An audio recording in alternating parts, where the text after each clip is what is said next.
watching the Vision channel, where Habakkuk 2 and 2 says, write the vision and make it plain, so they that see it can take it and run with it. This is the channel where faith and vision collide to bring forth a manifestation. You're watching the Vision channel.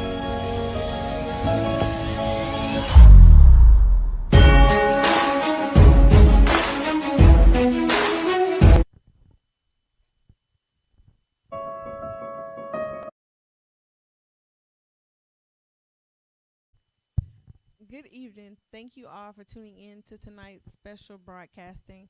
Tonight, I am here with Apostle Tyrance Greer, and I'm Pastor Chandrea Malone. And tonight we will be discussing and talking about the spirit of lust.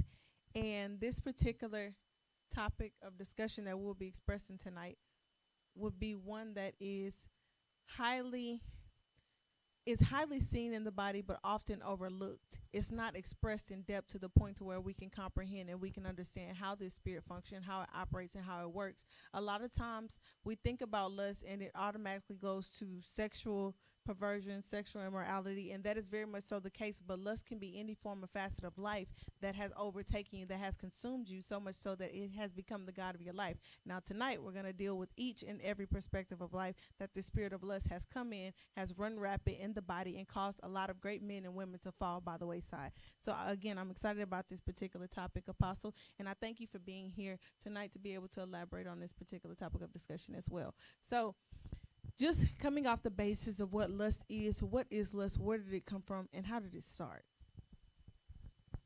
I will start off by saying thank you for having me on the show. I think this is one of the most significant illustrations or topics that we can discuss.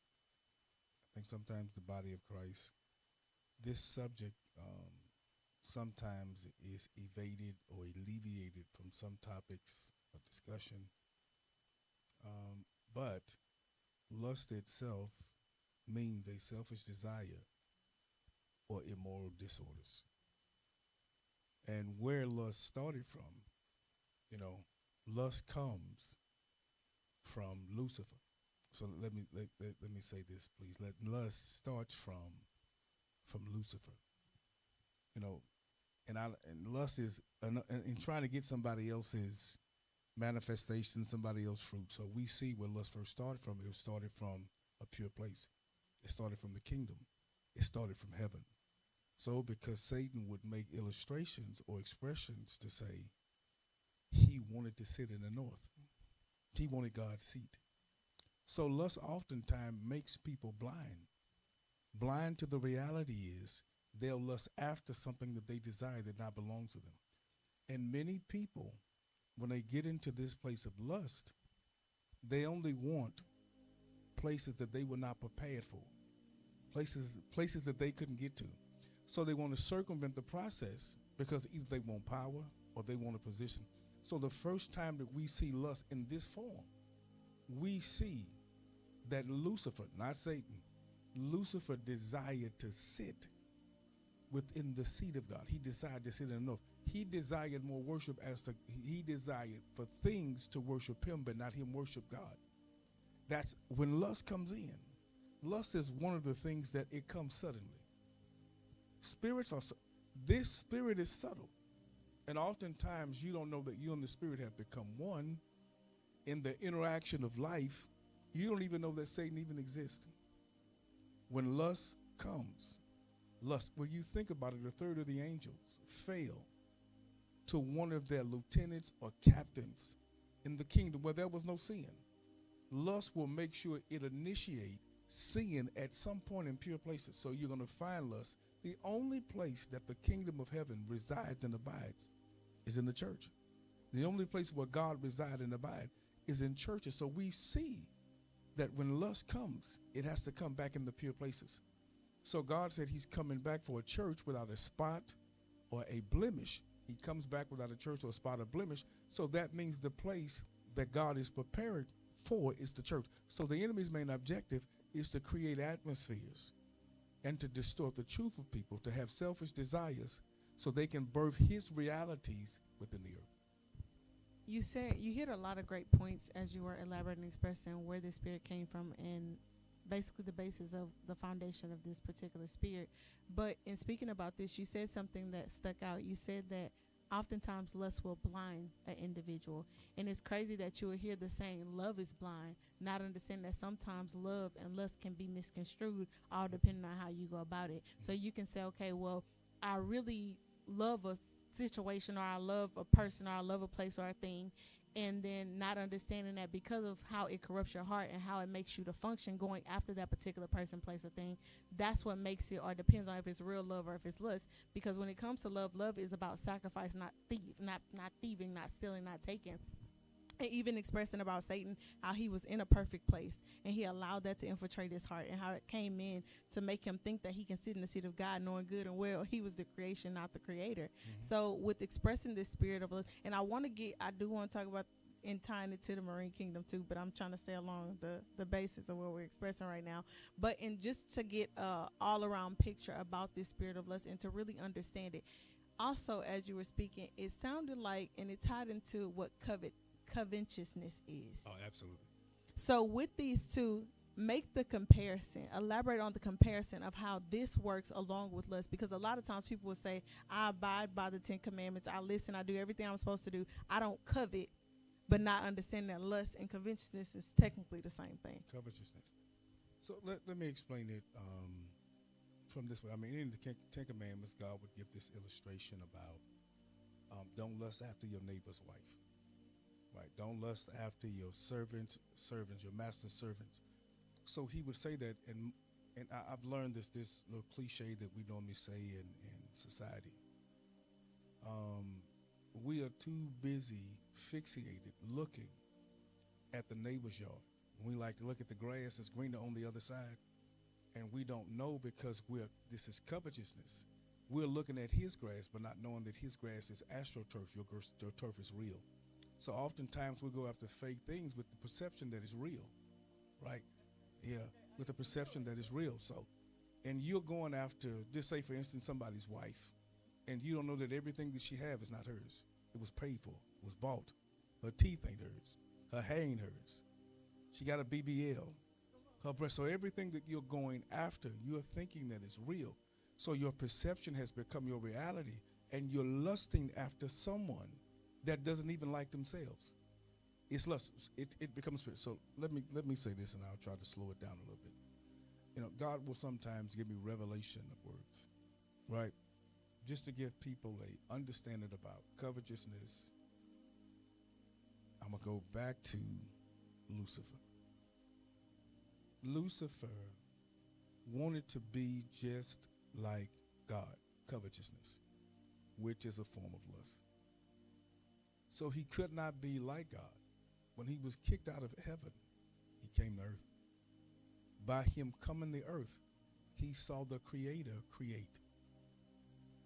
He saw the Creator create, and when the Creator created, he heard what the Creator said to creation.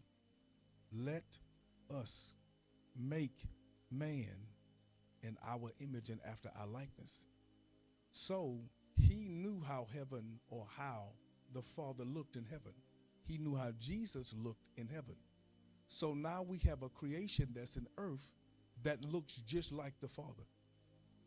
So now he has this opportunity, because he can't be God, but now he can covet the one that looks like God, the one that responds like God, the one that acts like God. So let me explain it this way.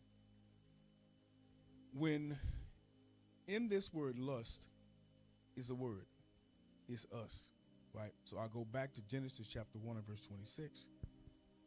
Because when Satan looks at us, he desires to be us. He lusts after us. So when it said, let us create man in our image. So Satan looks at us to say, as God created them in his image, he looks to create us in his image, in his likeness. Because he has a likeness. He has an image. And his imagery and his likeness, we see that in scriptures when the Bible said that Satan is as an angel of light, right? But Satan also has ministers. So he has a likeness. Jesus would explain that also when he said, you are like your father the devil, and the lust of your father shall you do. So there's a likeness and there's an image, and anybody that functions from the spirit of lust, he considers them and he changes them to be like us, the fallen angels, just like us. As in Isaiah chapter 6, the Bible come back to give us an expression. It said, who will go for us? And Satan is saying the exact same thing. Just as God created, I need somebody that's in my likeness and that's in my image. Who will go for us? Who will go for my kingdom? Who will go for darkness? Who will go for wickedness? Who will go for witchcraft? He will go for that. And Satan lusts after us. So that's covetousness. When you look in the garden, we see the covetousness that he had for Adam and Eve. He was coveting Adam and Eve because he would watch them take the form and the body of a serpent and watch them. Knew what the garden represented, knew exactly what the tree of the knowledge meant, the tree of the knowledge of good and evil, knew what the tree of life meant. So he would have them. And everything that falls, when it comes to falling into lust, you know what happens? They ultimately fall away from God because of covetousness. And Satan's desire, he coveted Adam and Eve. He covered the image and likeness of God. And I'm saying this from this perspective. This was one of the first times that he ever got to experience the glory. Yes, as he would rise in glory because of his perfection. And most people that covet people think that they can have any people or any person because of their perfection. They perfected themselves in certain areas. So when you have pretty boys think that they can get anybody. It doesn't matter. They'll use their looks. You have some women, they'll use their hips, their lips, their fingertips. They'll use all of this in order to captivate the attention. So I'm going to go after the person husband. I'm going to go after the person wife. That's what they do because that's what covetousness is. They bring people into covet or covenants because of covetousness. Not understanding that the root word of the word covetousness, the first 5 letters is coven. And not knowing that they're functioning from the place of witchcraft. Yes, covetousness is witchcraft. Now you're operating from the place, like Satan, the Bible said, the thief cometh not but to steal, kill, and to destroy. He said, but I've came that you may have life and have it more abundantly. So when the person's function from lust, the plan is, I got to steal, I got to kill, and I can destroy. And lust, this entire world functions off of 3 systematic principles that Satan used. 1 John 2:16, it says, all that's in the world, it uses the word A-L-L, all that's in the world is 3 things. The lust of the flesh, the lust of the eye, and the pride of life. When the Bible said that we should not be ignorant of the enemy devices, right? Schemes, plan, the wiles of the devil. Wiles literally means schemes. Are you familiar with what controls this entire world and this system? This 3-point system is the functionality, how sin continues to exist in society. It's the lust of the flesh, the lust of the eyes, and the pride of life. And this is exactly what took place in the book of Genesis with Adam. He brought Adam into a worldly system. As a matter of fact, it was Adam that started the system. The lust of the flesh, the lust of the eyes, and the pride of life. And we are still battling what Adam failed against in his time and ours. With this, you again made a lot of valid points when talking about this spirit and how it works and the functionality of it. You said lust, in the middle of lust is us.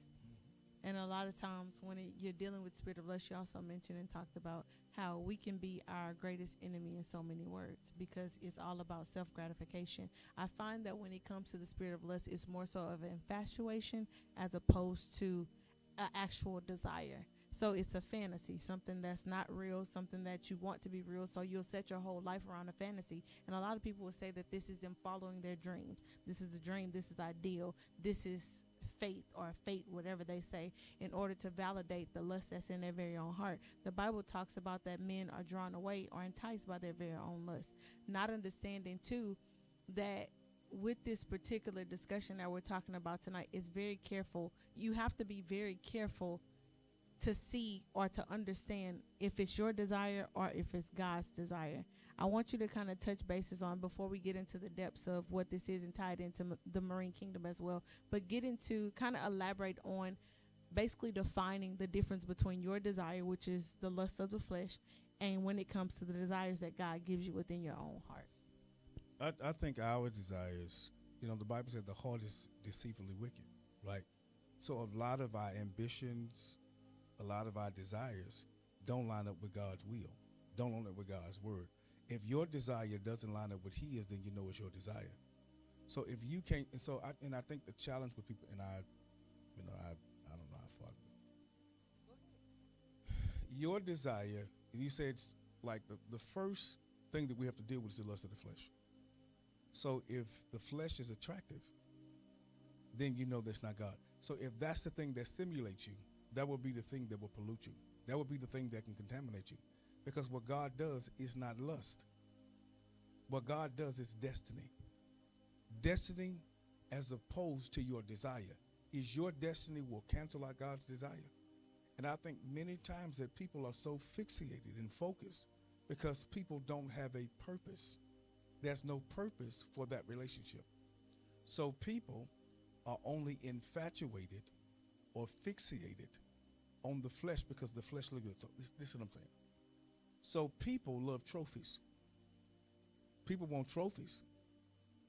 But there's two things about trophies. Trophies is the desire of your heart, not God's. God said, I'll give you the desire of your heart. You know what that means?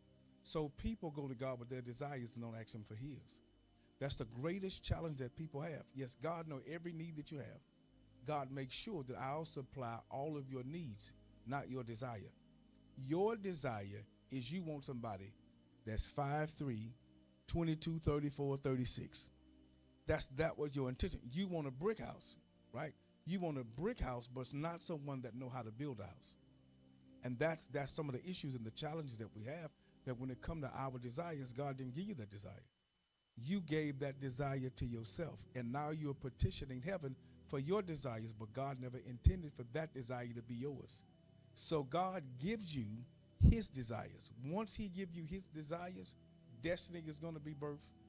Yes. So, and you won't fail because there's a purpose for God's desire, not yours. Your purpose is flesh.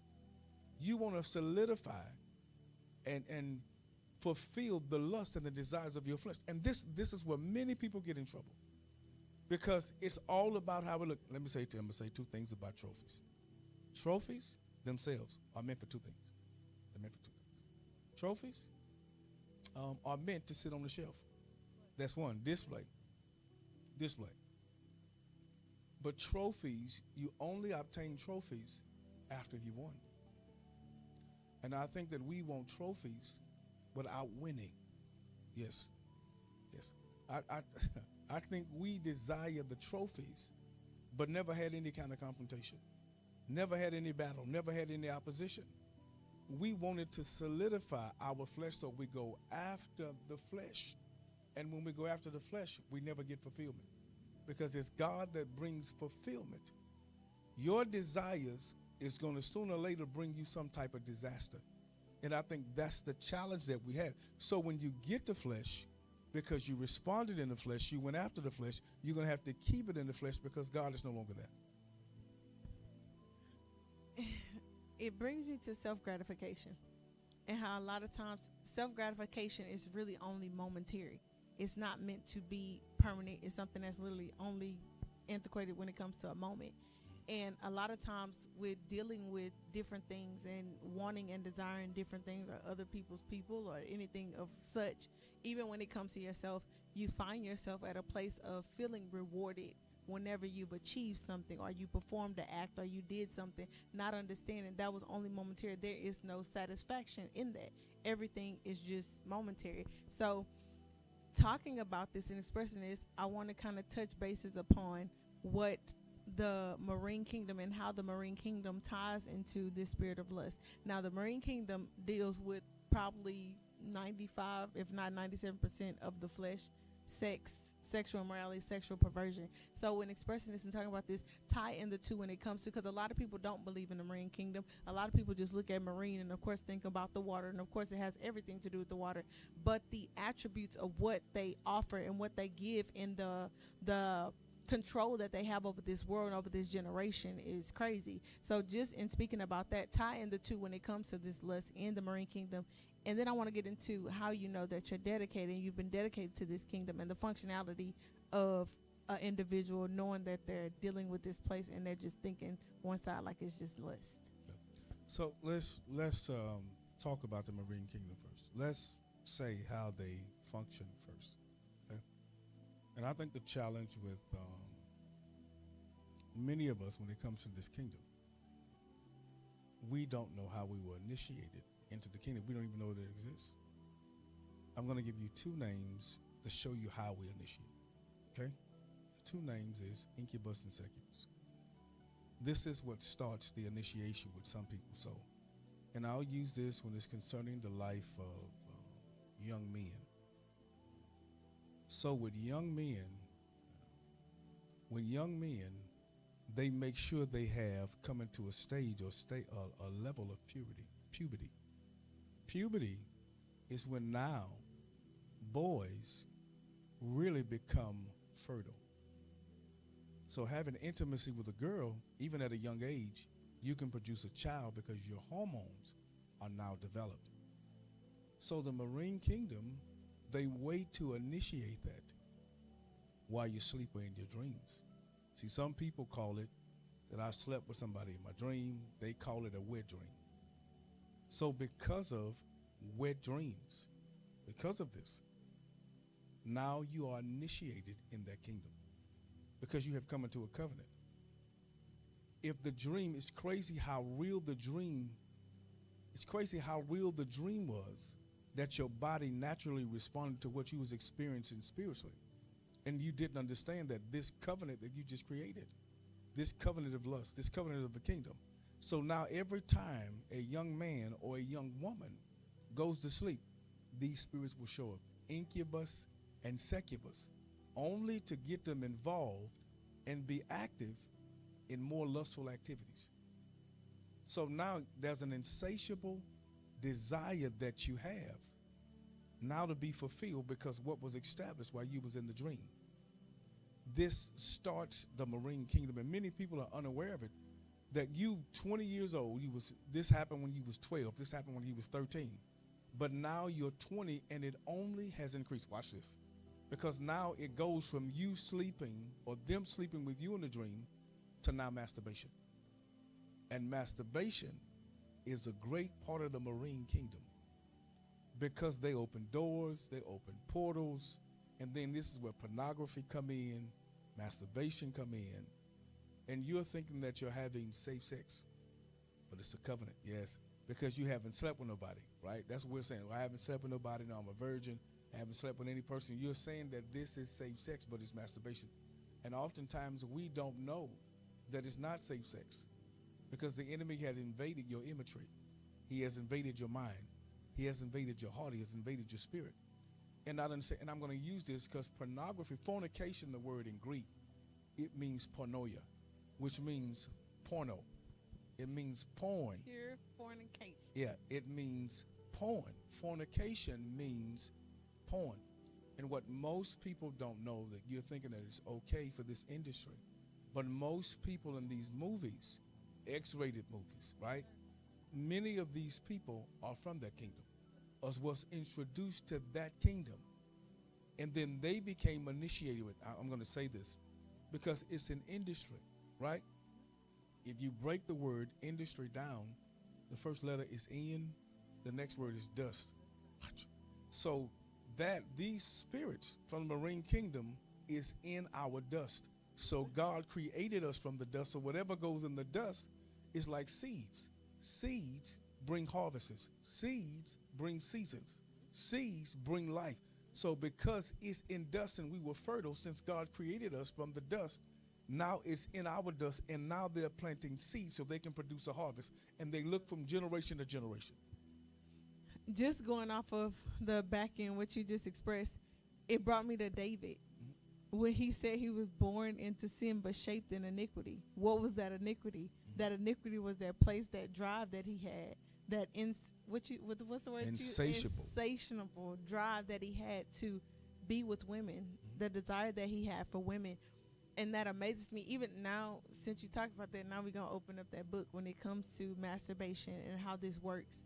Because it's something that, I don't know, I think a lot of people, I don't want to say shy, but I know a lot of people are not mature enough, either because they're dealing in it actively, like presently dealing with it, or some people just like, don't talk about that, you can't talk about that because that's inappropriate. Yeah. But in all actuality, if this comes to your children at child age, is there really such thing as it being a two or an inappropriate conversation when it needs to be had? So I can let you know how it works when you get to the age of puberty at a certain time and teach you about these different things naturally. But when it comes spiritually, how do you prepare your child for that moment to, like, okay, you've done something. It's a prayer that you gave me a long time ago, because I'm an ex, and I say ex with the biggest X, person that dealt with that spirit at one point in time.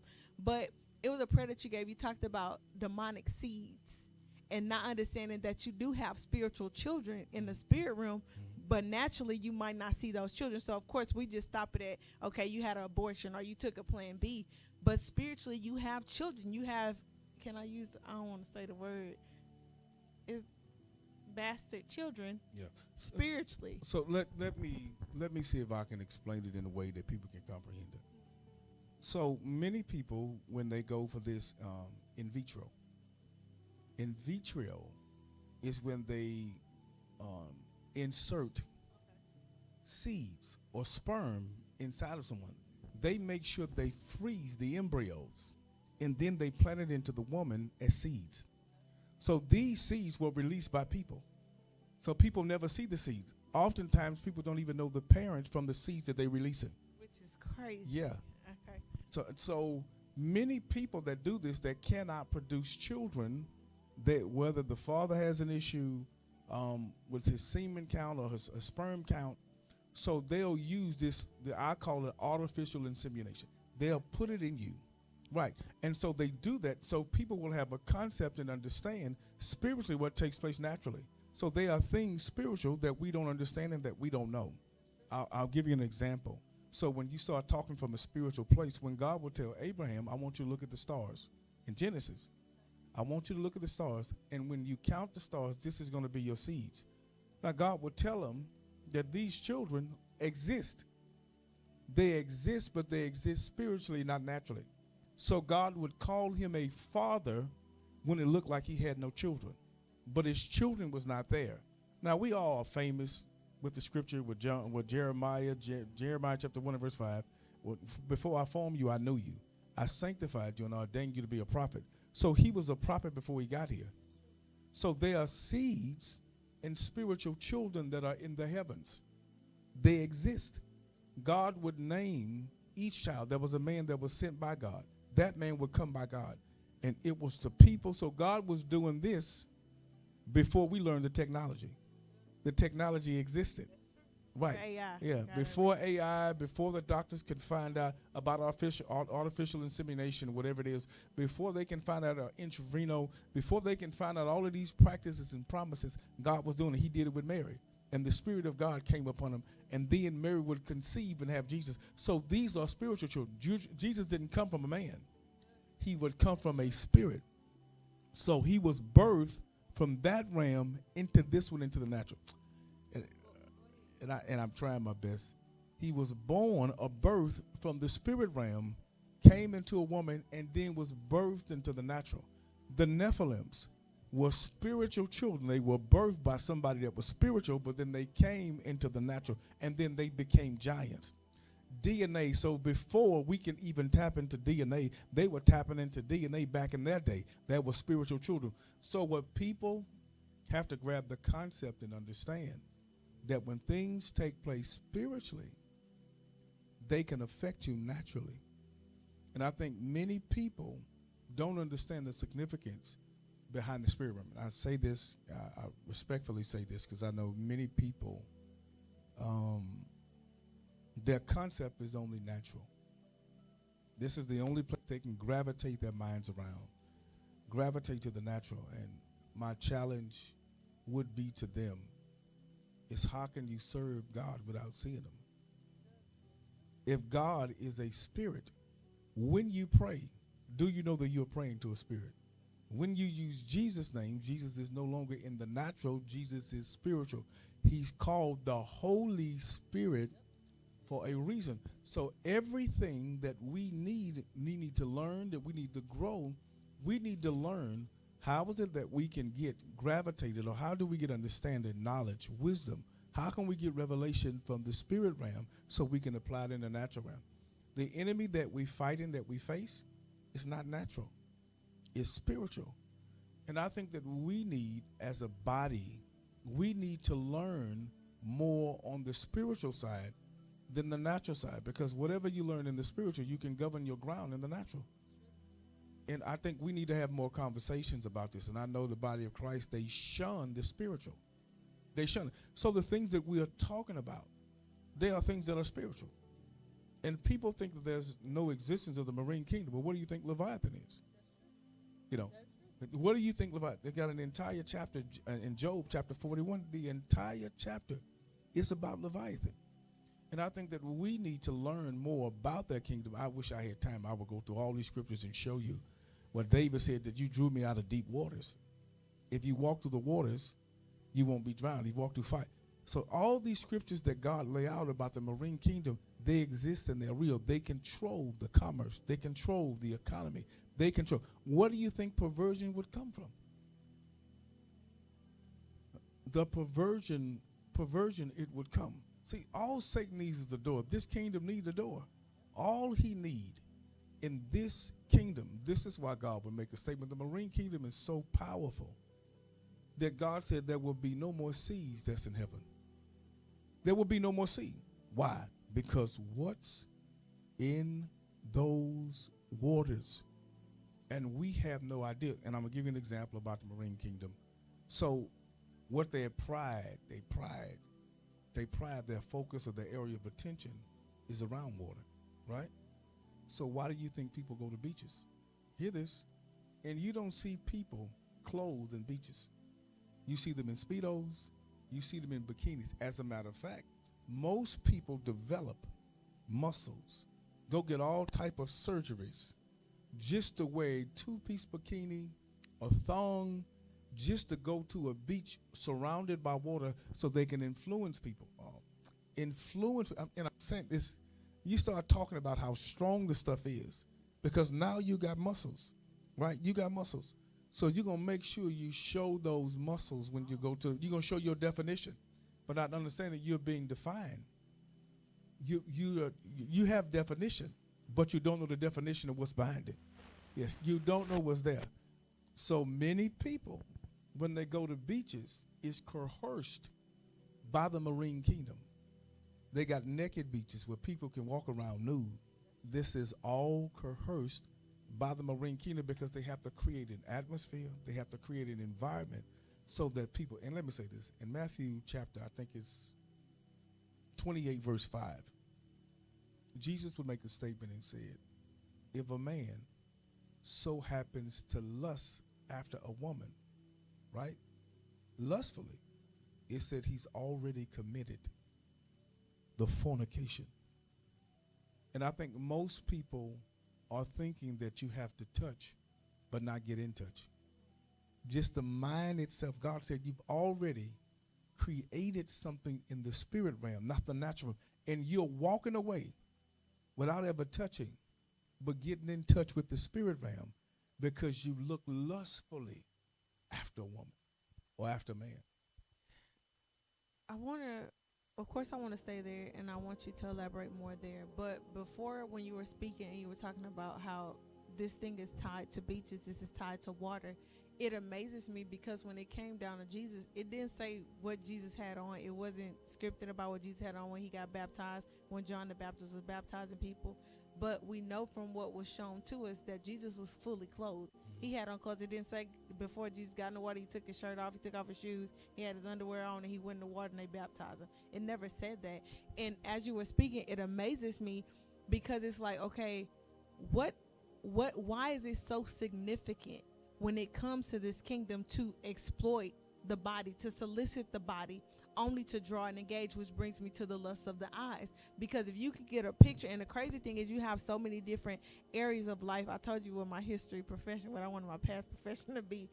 But it's going back to the infatuation. You want and you desire the body. You want this look. You want this toy figure shape and all these different things. So you'll do and take whatever measures in order to sell that perception to draw more people in. And then you get them in a point, because it starts in their mind. It's crazy how you can put something before them and say, this is what an ideal body is supposed to look like, but build the confidence of one that does not have an ideal body, and they'll start walking around the same thing that you got on, and y'all have two different body types. But that's how you know that it's a spirit behind it. But not just that, even in expressing this, again, this is a widespread, huge discussion that is often missed. And it is important, because one thing that I want the people that are tuning in to gain and to understand is the fact that this is real, and it operates in a real way, and the functionality is real. Because we have to stop looking like we're just going to go to the beach. You got to remember, these are innocent children, and they seeing people run around with nothing left to the imagination. And then when they get home and they start to respond a different type of way, and then they start to do different things, you start to question your child. But you literally put them in an environment to where they had no choice but to be open to see what that looked like, or what they were supposed to be seeing in that moment, what you thought they were supposed to be seeing in that moment. And it caused this depiction to make them to start to act out what they seen. So I'm still speaking about this, of course, Apostle. But in talking about this, elaborate more on this particular, because it needs to be greatly expressed. It's not just, don't stay on the surface with this, because a lot of broadcasts have come forth from you, of course, and then of course I know other people throughout time have caught on to it and started looking into it. But just to give the clarity that it's not innocent, it is a meaning behind the madness. It is an intention that the enemy is trying to use to draw children. If you don't want a certain community to draw your child, why would you allow your child to go in a solicited area in order to receive what they're putting out? I think the challenge, it goes back to imagery.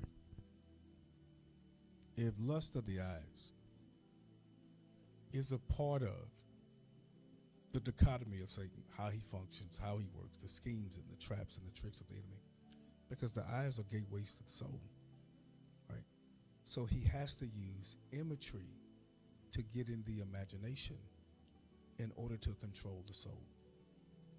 So if he sees imagery, if somebody looks long enough, and they don't know how to protect themselves, they'll see something they'll inquire about. Watch this.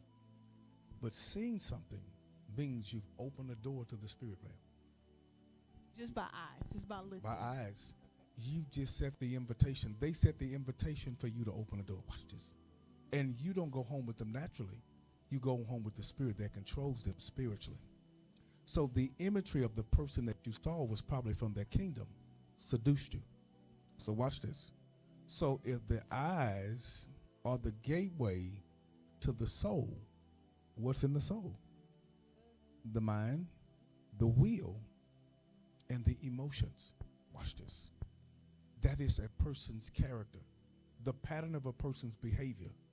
So once I seduce you, because these are seducing spirits, right? These are seducing, and these spirits are assigned to seduce. You may not ever sleep with any one of them, but the main objective is we wanted the soul. We wanted the mind. We wanted your will. We wanted your imagination. We wanted your emotions. So now you're going to have this insatiable desire or appetite for someone that look like me. So now this is where masturbation come in. So you don't know anything about masturbation, but you know your body is responding to what you just thought. So now the enemy has control of the soul, so your body is going to respond, and you're going to try to satisfy the desires of the flesh. And so you become a master at masturbating, because the first word is master. Yes, and you can't serve that master, right, two masters, while masturbating, because the spirit of lust is now entered into a person's body, entered into a person's soul, and now you cannot function fully in God's will, because lust has a will. Satan now has a will because it's entered into the soul.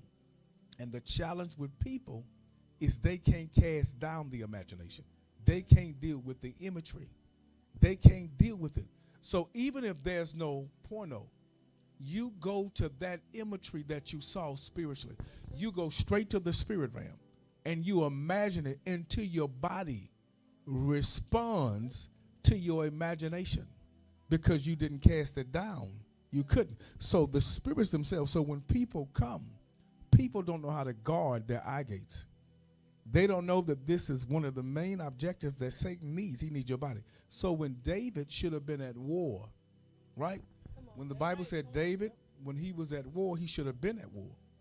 He was a king. But instead of him going to war, he woke up. In the nighttime, he would wake up right in the moment where Bathsheba was taking a bath. I want you to hear this, because this is the main objective of this spirit of lust. So David would see this woman bathing and would have his soldiers to now arrest the woman and bring the woman to him, because he couldn't protect himself. Listen, there was no man that could defeat him, but lust did. Yeah, he can defeat Goliath with a rod and a rack. He can take people out with swords, but he couldn't protect himself because there was no shield that can protect his eyes. There was nothing that was there.